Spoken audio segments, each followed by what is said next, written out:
Okay, how about now? Is that better? Everybody awake? Good. So I'm going to go ahead and jump into this, try to get us a little bit back on track. I guess I was on the panel that actually caused this one to be late, so it's my fault. Yeah. So my name is Kurt Lieber. I'm the CISO for Aetna. I'm going to talk to you today about automating security controls. This is a different title that is in your in the agenda. Don't worry, the content's the same. I don't know why the titles got changed, but the underlying content is the same. Before I jump in, though, I want to take you back a couple of years, 2016. Everybody here remember Petya? Petya was a new version of ransomware. It came out in 2016. It actually wasn't all that successful from an infection standpoint. There were other variants of ransomware that had been more successful prior to Petya. But when the security researchers looked at it, they recognized that, hey, this is sort of a new way of delivering ransomware, and they heralded it as the next sort of wave of ransomware.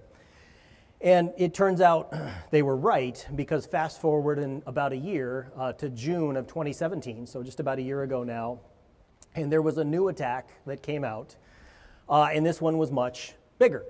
And as the legend goes, there were two guys in Kaspersky Labs that were sitting there, and one guy said to the other guy, well, this looks really bad, what the heck is it? And the other guy said, well, I don't know what it is, but it's not Petya. And so thus, NotPetya was born. NotPetya is to date the most expensive ransomware, or sorry, the most expensive cybercrime attack in history. I hope that record remains unbroken forever, or at least until I retire. It costs north of $50 billion in the industry, according to Lloyd's of London. The impact of NotPetya was significant. So it shut down the largest shipping container port in India. Let's see, Maersk, the shipping company, this is all public information, I'm not sharing anything I shouldn't here. They estimated their costs at north of 300 million. FedEx was 400 million. Merck, the pharmaceutical company, they were just south of $1 billion. I'll talk more about them in a minute. And so the financial costs were significant. The operational impact was huge as well. So there was a hospital system in Pennsylvania. Their EMR, electronic medical record system, that's like the heart of the hospital system, shut down for several days. That definitely impacted patient care, I can tell you that for a fact. There was a hospital system in West Virginia that got hit by NotPetya as well.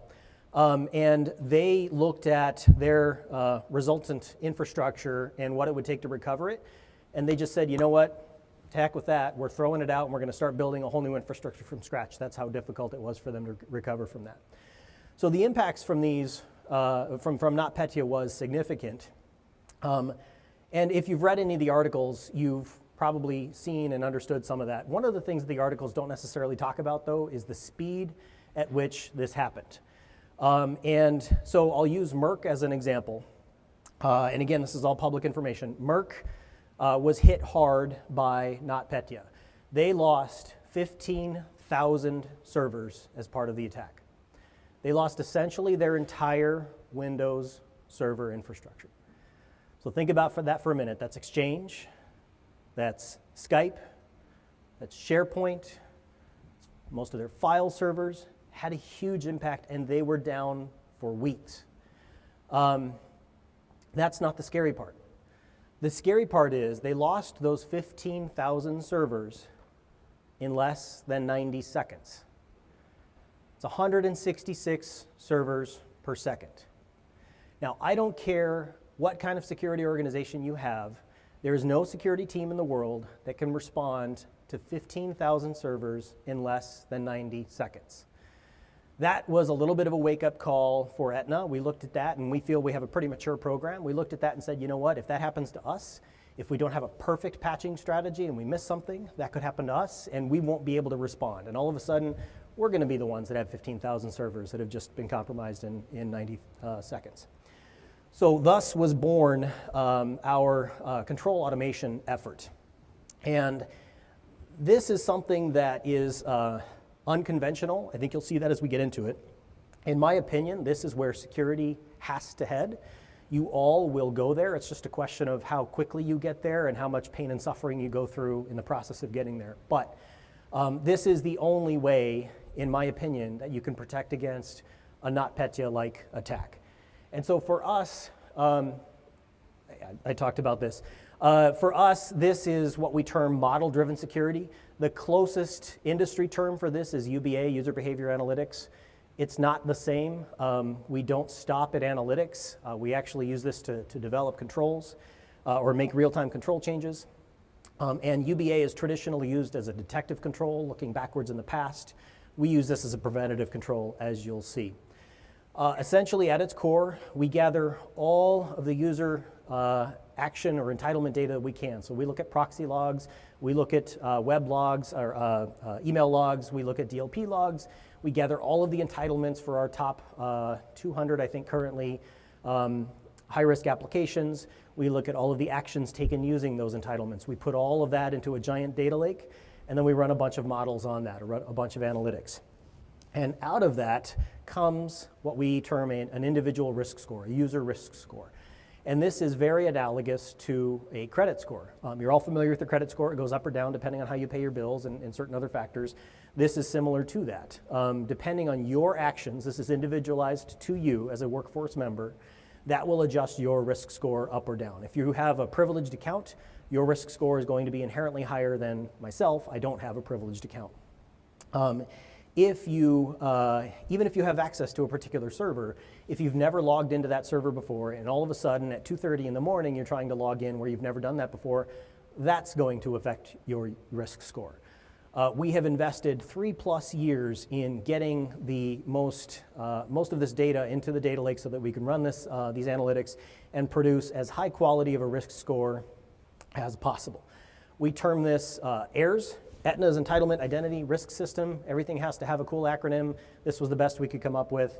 This is a architecture slide. It doesn't represent everything. This is simply intended to show anything we can tie back to a user, we attempt to put into our data lake, and then we run analytics based on this. So again, the output of this is culminated in a user risk score that is individualized to you. Everybody in the company has one. Every single workforce member in our company has one. So what? So we have a score. Great. What can we do with that score? Well, I'm glad you asked because that's what I'm going to talk to you about. So let's talk about provisioning as one example.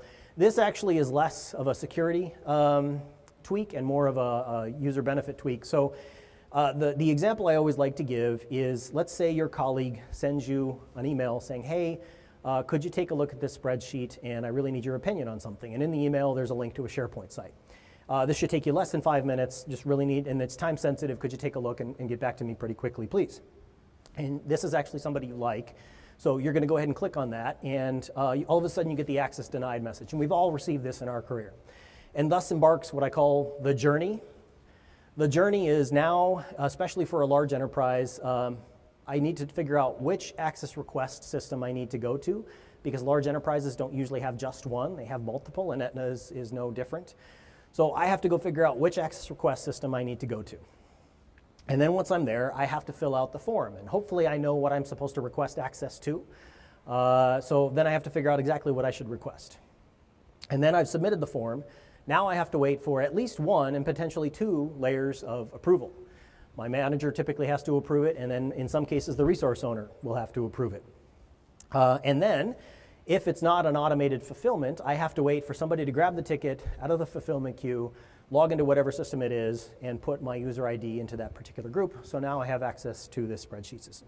That whole thing, and you've all gone through it if you've been in any sort of organization for any period of time, that whole thing can take, at best, days, and at worst, weeks. God forbid one of those approvers is on vacation, and you haven't set up, they didn't set up a delegate, now you're waiting until they get back. Right, so this is the journey that everybody embarks upon, and remember, this all came from your colleague who you like asking you, hey, could you just take a quick look at this spreadsheet? So, but that's the way we've always done it, right? So we just have to get used to it, and that's the way that we should train our users that's necessary because that's security. Except, what if it wasn't? What if we could do it differently? What if instead we could look at the risk of the user? Now we have this user risk score, and we can say, hey, we know based on this user's activity, they are boring, they don't do anything unusual, and therefore they are low risk. So now we know they're a low risk user that needs access to something. And what if we could also compare that to the risk of whatever they're requesting access to?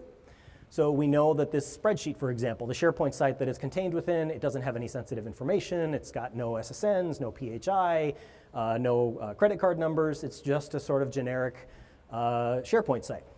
So now we have a low-risk user requesting access to a low-risk asset. And with dynamic provisioning, and this is something we do today, this is live in production, this is not pie in the sky, we can then grant them access automatically. They don't even know they didn't have access, it just happens. So now they tried to access their colleague, sent them the link, could you take a look at the spreadsheet?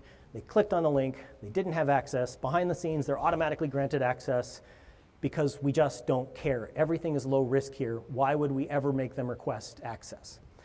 So that's sort of the, the low example. If something is more medium risk, we're still going to grant them access because we're willing to take that risk. To be safe, though, we're going to send a notification to their manager saying, hey, so-and-so, they tried to access this file, didn't seem like it was a big deal, we went ahead and granted them access, consider this an informational FYI. If the manager does nothing with that, they still have the access. There's no impairment to the user, they can still get immediate access. And then if they have anything high risk, if there's any social security numbers, any credit card numbers, anything that we would deem restricted information, which is our highest level of data classification, then yes, we're going to send you through the journey and you're going to have to get the approvals because that is truly a risk-based approach. However, when you look at this and you apply it to an organization of the size of Aetna, 70 to 80% of what we would normally require a request for goes away, and it falls into either the low or the medium buckets. And so there's two benefits that come from this. The first benefit is the obvious one. Our workforce are responding to 70 to 80% fewer requests for access. They like that. That makes them happy. That makes them like security more. The second benefit is a little more subtle and a little more indirect. Because I am sending my user, my workforce 70 to 80% fewer access requests, the 20 to 30% that they are getting, they're spending more time on that. They're looking at those more carefully. They're willing to engage. It's not so routine for them that they just go through and rubber stamp. They understand that this is truly something that's more high risk. So dynamic provisioning is a huge and easy way to sell something like this to your organization because it improves security and your users love it. Nobody will complain about, hey, I don't have to approve as much access as I used to. So that's dynamic provisioning. So then let's talk about the clicker and how the clicker doesn't work. I swear, it's just a big green button. It's not, there we go. All right, so there's a typo here. It should say logical. Correlating the logical and physical worlds. This is the next example. Aetna has a converged security function. We have physical security and then cybersecurity, both reporting to my boss, the chief security officer. And because of that, one of the reasons we went to a converged function was to be able to allow us to look at correlated events like what I'm about to share. And so this is, the classic example is a username and password. You can decide if that's, if the password is bad, then you can deny them access. But one of the things that it doesn't do is allow you to identify, hey, we just had a badge attempt where somebody successfully badged in Montana, and at the same time, we see a VPN session coming from them in Spain. This used to say China, and then our legal team chastised me. I'm not supposed to call out countries that we do business in, so sorry if there's any Spaniards in the room. We just didn't happen to do any business in Spain. But now we see something that is unusual, and because it's unusual, we can change that risk score to a high-risk user. And now we can start to make different kinds of decisions than we would otherwise. This is all dynamic. There's nobody sitting in front of a console saying, hey, I see a badge event here, and I see a VPN event here. I'm going to log in and change this user risk score to high. This is all happening dynamically. This is happening using analytics, and this happens within milliseconds, if not seconds. So what can you do with a dynamic security control? I gave you the dynamic provisioning example. Another example is password vaulting. Aetna has what every book in the industry would call a very mature privileged password management capability. Almost all of our privileged passwords are vaulted. The checkout duration is in most cases limited to 4 hours. We require multi-factor authentication to check it out. So everything that if any auditor came in and looked at that and they would say you guys are best in class. And we looked at that and said that's still not good enough because these are literally the keys to the kingdom. So we start looking at the risk score as well. So right now, user attempts to check out the password. Let's say they have the right username, they have the right password, they have the right second factor of authentication. We still look at the risk score. And if the risk score is above a certain threshold or it has changed too rapidly in a short period of time, we will throw up additional barriers. Now, those additional barriers could be maybe we want to re-authenticate them, maybe we want to send an out-of-band text message to their phone, or ultimately, if it is high enough, we will flat out deny them access and say, I'm sorry, you have to call the help desk and voice verify. Now, you're probably thinking this is something that puts up a lot of friction and could potentially cause users not to like it. You're right. But for our privileged passwords, literally, again, the keys to the kingdom, we wanted to put in the highest degree of security that we can, and being able to evaluate the user's risk score as part of this was paramount to support that. And again, when you think about what underlies this, so the user risk score is going to change if all of a sudden there's odd things happening, odd log-on events that would indicate perhaps that account has been compromised. So the user has never logged into a server in the DMZ before. All of a sudden they log in. That's going to adjust their risk score. If it has been a compromise and they're trying to sniff around, trying to get access to the privileged password vault, this is going to be what protects against that. It's all dynamic. It's all done based on machine learning, analytics, and then preventative controls. So this is all handled by our AIRS system that I talked about earlier. So other things that we do, again, this is live today. So DLP is one of my favorite examples. DLP has been around 1,000 years, almost as long as I have. And it's data loss prevention, right? But most people use it as data loss detection. And the reason for that is I can very easily block anything you want. You want me to block 100% of credit card numbers going out of the environment tomorrow, I can do that. The problem is I'm going to cause some business impact along the way, and because there's going to be false positives. And that, by and large, is why data loss DLP has been used more as DLD. Companies weren't willing to accept that business impact because you can't apply a policy to a broad user population, and there's too much business impact that results from having that sort of coarse-grained policy. But now we can be much more surgical with how we approach these sorts of things. So, for example, we have a policy in place that when a user gives 2-week notice, we do things differently for them. And we're not trying to penalize anybody that has decided that Aetna is not the right environment for them, but rather we know that per the Verizon data breach report, over 2/3 of people, once they've turned in their notice, will look to exfiltrate data from the company. Much of the time that's simply they like the layout of this presentation they put together, and so they want to keep a copy of it for their next job. Sometimes it's actually sales, customer leads, things like that. So the message to all of you that you should be taking away from this is if you are going to exfiltrate data, make sure you do it before you turn in your notice. But once they've turned in their notice, we actually automatically change their risk score to a high-risk user, and we put them in a special set of DLP policies. And this allows us to monitor the user more closely or to change the lens that we apply to them. Now, these policies absolutely cause noise. That's why we don't apply them to our 60,000 workforce members. We could never sift through all of the things. But for the 60 to 100 or so people that are in the process of leaving Aetna at any point in time, we can and we do sift through the noise associated with this. Again, dynamic security control driven by the user's activity, starting from their baseline sort of UBA risk score. So security orchestration, this is where we are going. So this is not fully in production yet. This is what we're working on this year. That said, everything in this example exists. There's nothing sort of that needs to be developed. It's all merely stitching the tools together.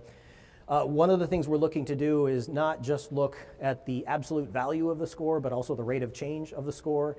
And if both are above a certain threshold and we have a very high degree of confidence that an account has been compromised, very high, then obviously we're going to send alerts. We do that today. A lot of companies do that. But we want to be able to use security orchestration to reach into their endpoint firewall and lock everything down. And then we want to be able to reach into DLP and say nothing coming from this user ID can leave the company. And then we want to be able to obviously open a security incident. This is a very simplistic example. This is where security has to go. This is the only way you defend against those sort of automated attacks. If you were in the, I think it was the preceding session, they were talking about how some of these attacks are moving at machine speed. This is the only way you defend against machine speed attacks. So, but what about not Petya? So the example I gave earlier, remember, Merck, 15,000 servers, 90 seconds. So everything, every technical breach, every single one starts from a username and a password. Is this user authenticated, and are they authorized to do what they're trying to do? Every single technical attack starts from that singular point of authentication. Therefore, the only way to cut those sorts of things off at the knees is to look for cutting off the authentication attempt. So today, as you remember, username, password, 90 seconds, 15,000 servers, go boom.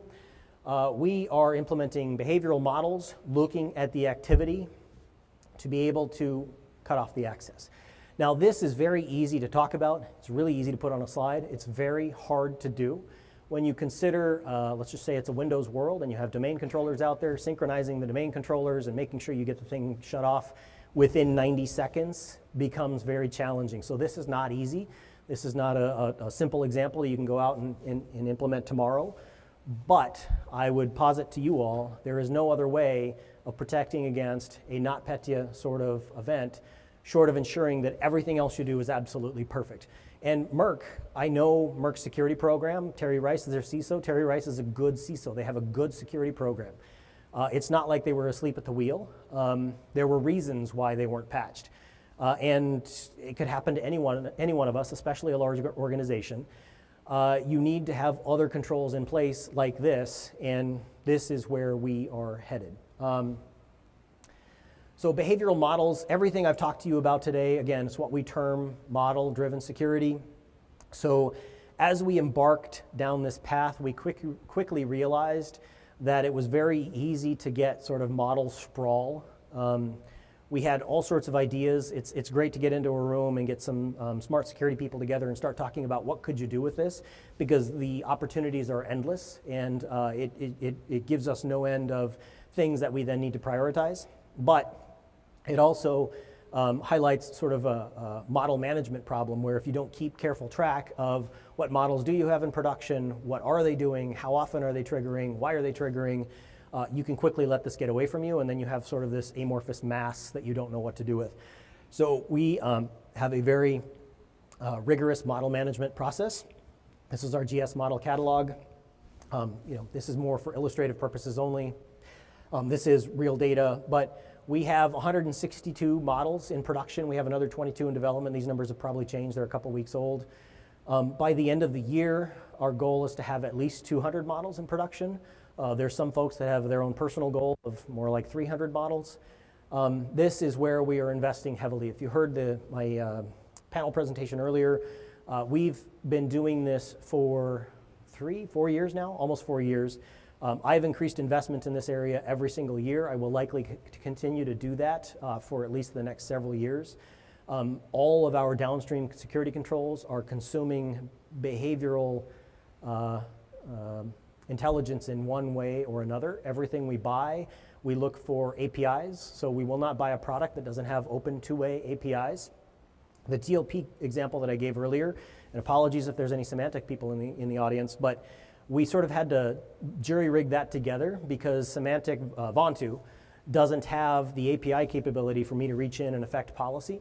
We've asked them to do that. So far, they haven't delivered it.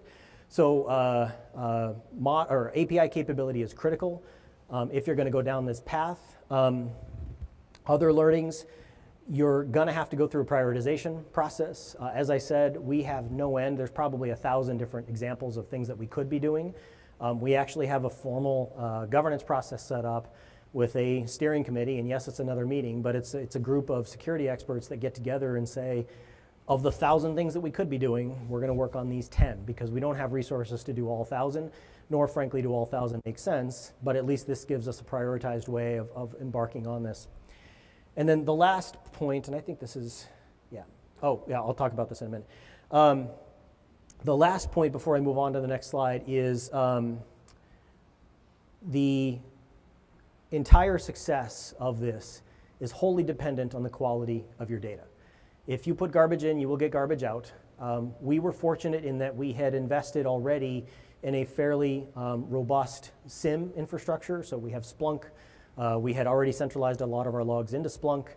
We had some of the data normalization done with those logs. So this was not as heavy of a lift as it would be for some companies that have not already centralized at least some of their logs. Don't try to do this unless you have good quality data. You can start small and you can expand beyond that. You don't have to do, boil the ocean. You can start with, for us, our first use case was privileged users, and this was about 4 years ago. It was right after the Anthem breach. That was a wake-up call for healthcare. We went in and just worried about privileged users. And then like 6 months into it, we realized, wow, there's so much more, and thus embarked our journey. And then the other question I always get to ask is, what sort of noise does this generate? So this is an example. I mentioned privileged users was our first sort of use case. And everybody's always worried, am I going to bury the sock if I send them all of these use cases? The upper left-hand graph there shows, ignore February, there was a system issue and it caused some issues. But on average, you see we get, call it 15 to 30 events per month. So that's less than one a day. And these are, most of them, as you can see the ones that are authorized versus unauthorized. Most of them are authorized events. We haven't caught a lot of bad people doing bad things. We've caught a few.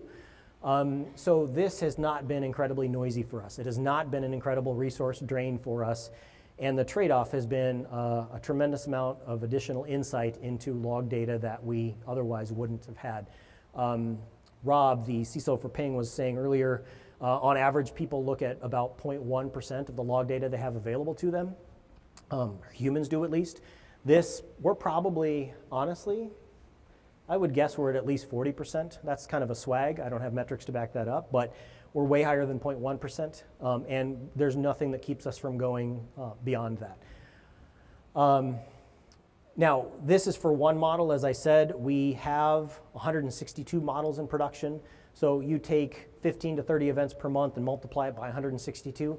It gets a little bigger. You do need a team to support this, but it is nothing like a SIM. That's one of the questions I always get. And is this going to create as much noise as a SIM does? And the answer is a resounding no.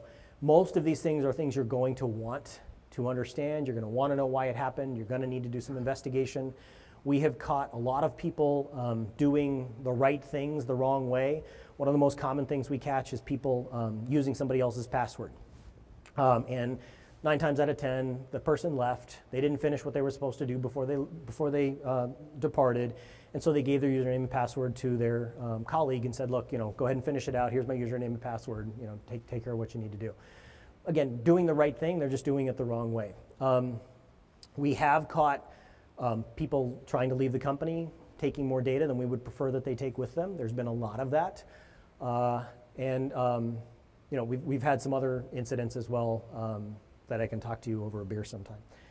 So that is what I have today. I am hoping that there will be questions in the room. There usually are, so what can I answer for you all? And there's mics in the center aisle here. I think it would help everybody if you could go to the mics so that people can hear you.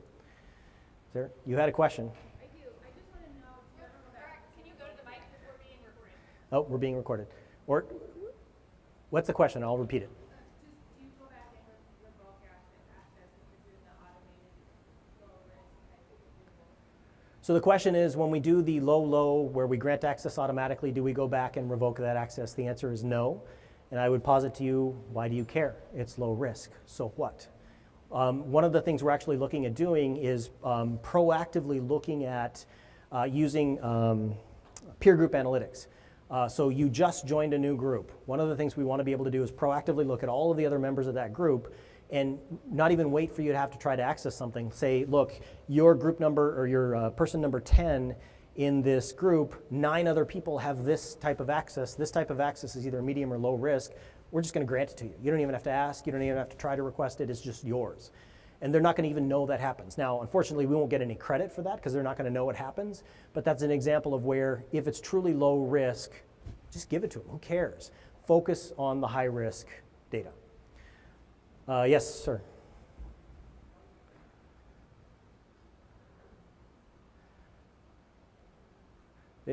I'll repeat the question, that's okay. How do you de-escalate once you have a user that ramped up? Right. How do you de-escalate that? Yeah. What's the logic on de-escalate? So the question is, how do you de-escalate once somebody has hit a high-risk situation? How do you de-escalate that? So there's a couple ways. One, I showed the cases that we investigate.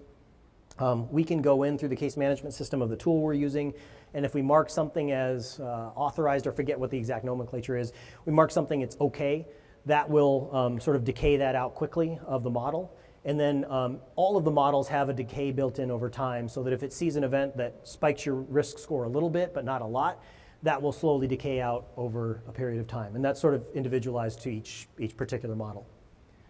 Yep.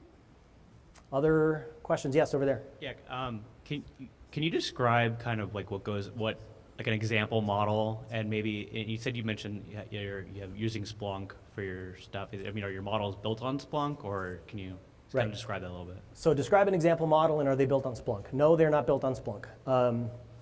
This is all heavy data science. So we have a data science tool. I'm not here to make a product pitch, but the tool we use is GuruCall.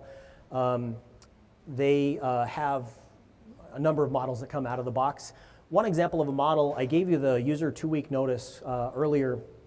That's sort of a hard trigger that we use today. A model that we're working on and we're testing the efficacy of now is one that would actually predict you're going to leave the company before you've told us you're going to leave. And again, we're not trying to punish anybody or be punitive towards anybody. If you want to go find another job, God bless you, I wish you well. But again, the data show that people will try to exfiltrate data, and that's what we can't allow to happen.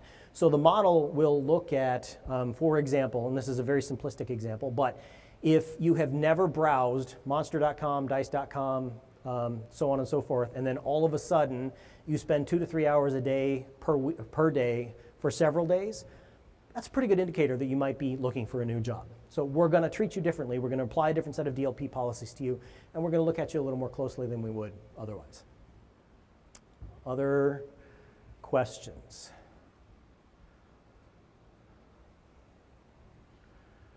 We all good? Everybody's ready to go? You're going to race out of here and go set up your data analytics team? Yeah? Yeah, it's a good question. So the question is, do we let people see what their risk score is? I do not go out of my way to tell people this exists. For probably a lot of obvious reasons. Look, you all sign away, anytime you join a company, you sign away your rights and say they can monitor anything they want to monitor about you. I'm not looking at anything you do personally. I have no insight into what you do at home, no insight what you do on your personal devices. All I care about is what are you doing on work systems. So we've had a few people ask what are their risk scores. It's something where we're not really staffed to be a help desk, and then people are going to get, well, I don't like my risk score being this high. Why is it this high? I don't agree with it. It's sort of a rabbit hole that we don't want to go down. So I'm avoiding it as long as I can, and I'm just sort of praying that it never becomes an issue. The other question I get asked is GDPR. What about GDPR? So number one, people sign whatever consent that their lawyers say they need to consent when they join the company. We can monitor the heck out of you. Number two, we haven't implemented this. We're not a huge international presence, but we're working on setting this up. As it's been explained to me, if we can show that the ability to access this data is somehow segregated and only a certain type of user can get access to it, that's compliant with GDPR. Now, I say that as not a huge multinational company. I have some international presence, but not a big one. So take that with somewhat of a grain of salt. But our lawyers have looked at this and said, yes, we can do this and still be compliant with GDPR. I don't know how the right to be forgotten thing applies to this. I don't know how I go in, and I'm going to have to talk to the vendor about this. I don't know how I go in and forget somebody. That's an open question that I, to be fair, don't have an answer to. But that's how we're sort of dealing with GDPR as well. Other questions? Yes, sir. Okay. Are you doing a BYOD strategy, a BYOB, where somebody's using corporate applications on a personal device, and how are you monitoring that? Yes, so are we doing BYOD? Yes, this is my own personal phone, and I have Aetna email on here. We either have a container policy, good, or any of the different containerization techniques. Also, we're in the process of moving to O365, and so Microsoft has some pretty good tools there. So yes, we do that. Now, all of those, you're still using, even within the container, you're still using a work application. That work application still generates generates logs. We get those logs. We have nothing on there that would tell me anything else, how many photos you take or anything like that. That doesn't exist. The only logs we get are for what activities you undertake using the Aetna applications, Outlook, those sorts of things. Does that answer your question? Okay. Yep. For the monitoring the alerts that come out of your UBA system, do you have a staff that actually monitors when the risk level goes up, other than the automated things you put in place? And what kind of, is that your SOC team, or what type of staff and number of folks really are needed to support Right. that kind of infrastructure? So we don't look directly at changes in a user's risk score. If a user's risk score goes from, it's a 0 to 100 scale, if it goes from 20 to 85, we are not going to see that directly. Our models are going to be, that's the whole point of this. We have automated security controls that adjust based on the user risk score. So that's all automatic. Now, that said, when either our SOC or our investigations team are looking into an event or a potential incident, they will, as part of their activity, go in and look, what is the user's risk score? Has there been a particular change that we should know about? But that's more as part of their investigation. We don't have a team that just sits there and says, okay, this has gone from 20 to 85, I need to do something.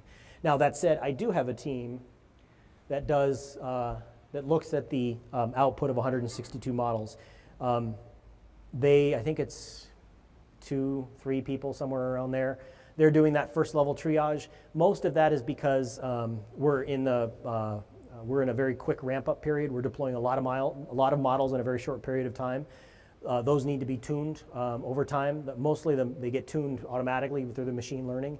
But until that sort of kicks in, there's a little more noise than we can handle, so we have a dedicated team to do that. Ultimately, once we get a model to where it's mature, then anything that comes out of that would just go straight to the SOC. Yeah. Yes? Are you integrating this with your identity systems in a way that you can take real-time action based on a risk score? I'm sorry, I couldn't hear all of that. Sorry, are you integrating this with your identity systems in a way that you can take real-time action based on a risk score? Absolutely, yes. Password Vault is a great example. You can't get access to the Password Vault if your user risk score is too high. We are looking to do things like, for example, well, this is more of a rule, but you haven't used a particular set of access in a certain period of time, kick off an event-driven review around that. Is this still necessary? And then ultimately, where I talked about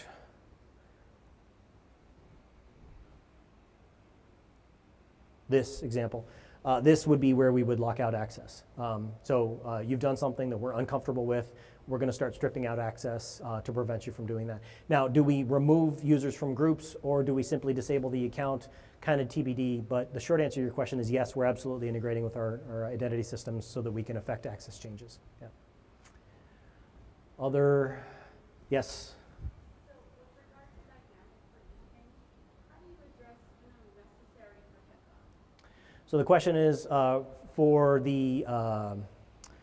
the automatic or dynamic provisioning, how do we address minimum necessary for HIPAA? HIPAA protects PHI, PII. That would be considered high risk in our parlance, so that would go through a full sort of approval process. This is the random spreadsheet that if it got published on the front page of the Wall Street Journal, we wouldn't choose to do that, but we wouldn't really care if it was. 70 to 80% of our data sort of fall into that bucket. It's this email that somebody forwards to you, things that they just don't care about. If it is truly PHI, medical record, social security number, credit card, you got to go through the normal approval process. What if the data classification changes later? Like somebody changes their workflow and starts putting socials in that spreadsheet that used to just Yep. be generic. Yep, so what if the data classification changes? What if all of a sudden so in some respects that's a gap. In other respects we have some methods of catching that. They're not perfect, and I won't pretend that they're perfect, but one of the things that we do is we use our DLP tool to periodically scan SharePoint sites, file shares, things like that, and then compare that against the data classification to say, hey, you told us this was proprietary, which is that's one level below or above public, but really we're seeing SSNs there. Can you take another look at this? And until you tell us otherwise, we're going to treat it as restricted, which is our highest level of classification. So is that perfect? No. There's a big gap there around structured data and applications, but for unstructured data, that's what we do. Yeah. Other questions? None of the Aetna people have thrown anything at me yet, so that's good. All right, well, I've got 4 minutes and 50 seconds left. I'll be around if you all have any questions you want to talk to me afterwards. Thank you very much.